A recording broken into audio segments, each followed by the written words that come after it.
ഈശോമിശിഹായ്ക്കും സ്തുതിയായിരിക്കട്ടെ. Saint Mary's കാരുണ്യ ഭവനിൽ നിന്ന് സ്നേഹവന്ദനം. നമ്മുടെ കർത്താവിന്റെ ജന്മ തിരുനാളിനായിട്ട് ഒരുങ്ങുന്ന ഏറ്റവും അനുഗ്രഹിക്കപ്പെട്ട ദിവസങ്ങളിലൂടെ നാം കടന്നു പോവുകയാണ്. ഡിസംബർ 25 നാം ക്രിസ്മസ് ആഘോഷിക്കുമ്പോൾ ഓരോ ജനനവും നമുക്ക് ഒത്തിരി സന്തോഷം പ്രദാനം ചെയ്യുന്നതാണ്.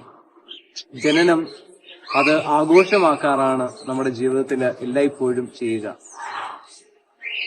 കർത്താവിന്റെ ജനനം ലോകം മുഴുവൻ ഒന്നു ചേർന്ന് വളരെ ആഘോഷിക്കുമ്പോൾ ഒത്തിരിയേറെ കാര്യങ്ങൾ ക്രിസ്മസ് നമുക്ക് പറഞ്ഞു നൽകുന്നുണ്ട്.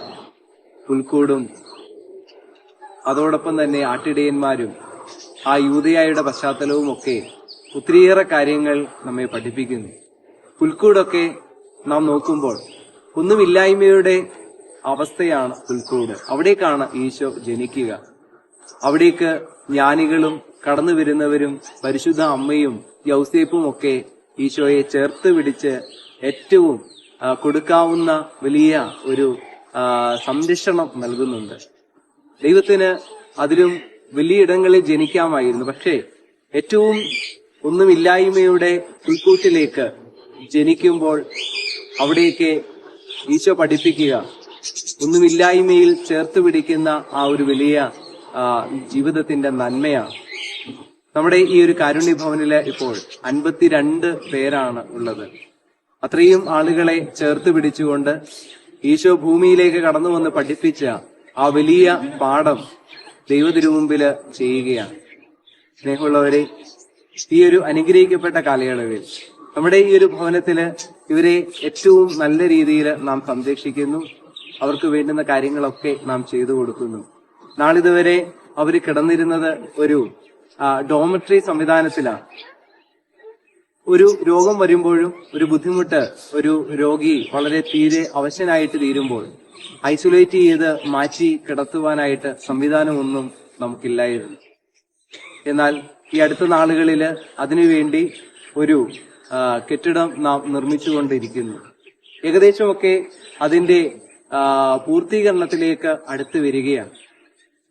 ഈ ഒരു അവസരത്തിൽ ഇതിന്റെ ഈ ഒരു പൂർത്തീകരണം നിങ്ങൾക്കറിയാവുന്നതുപോലെ നമ്മുടെ നിങ്ങൾ ഓരോരുത്തരും നൽകുന്ന ചെറിയ സംഭാവനകളിൽ മിച്ചം പിടിച്ചിട്ടാണ് ഇതൊക്കെ നാം ചെയ്തിട്ടുള്ളത്. ഈ ഒരു സംരംഭവും ഏറ്റവും വേഗം പൂർത്തീകരിക്കുവാനായിട്ട് ആഗ്രഹിക്കുന്നു. സ്നേഹമുള്ളവരെ, ഈ ഒരു അവസരത്തില് ഈ ഒരു ക്രിസ്മസിൽ നിങ്ങൾക്കുള്ളത് മാറ്റിവെക്കുകയും അതിന്റെ പണികൾ എത്രയും പെട്ടെന്ന് പൂർത്തീകരിച്ച് അങ്ങനെ രോഗം വരുമ്പോഴും തീരെ കിടപ്പിലാകുന്ന അവസരങ്ങളിലും അവരെ കിടത്തി ചികിത്സിക്കുവാൻ തക്കവണ്ണം ഈ ഒരു സംവിധാനം പൂർത്തിയാക്കുവാൻ നിങ്ങളുടെ സാമ്പത്തികമായിട്ടുള്ള സഹായങ്ങൾ തീർച്ചയായിട്ടും വളരെ ആവശ്യമായ ഒന്നാണ്. ക്രിസ്മസിൽ നമുക്കുള്ളത് മാറ്റിവെച്ചുകൊണ്ട് ഈ ഒരു സംരംഭത്തെ കൂടുതൽ വിജയിപ്പിക്കണം എന്ന് സ്നേഹത്തോടെ ഓർമ്മിപ്പിക്കുന്നു. ദൈവം നമ്മളെ എല്ലാവരെയും സമൃദ്ധമായിട്ട് അനുഗ്രഹിക്കട്ടെ. ഒരു നല്ല ക്രിസ്മസിന്റെ ദിവസം, ക്രിസ്മസ് ആഘോഷം നമുക്ക് സംജാതമാകട്ടെ എന്ന് പ്രത്യേകമായിട്ട് പ്രാർത്ഥിക്കുകയും ചെയ്യുന്നു. ഏവർക്കും സെന്റ് മേരീസ് കാരുണ്യ ഭവന്റെ ക്രിസ്മസ് ആശംസകൾ.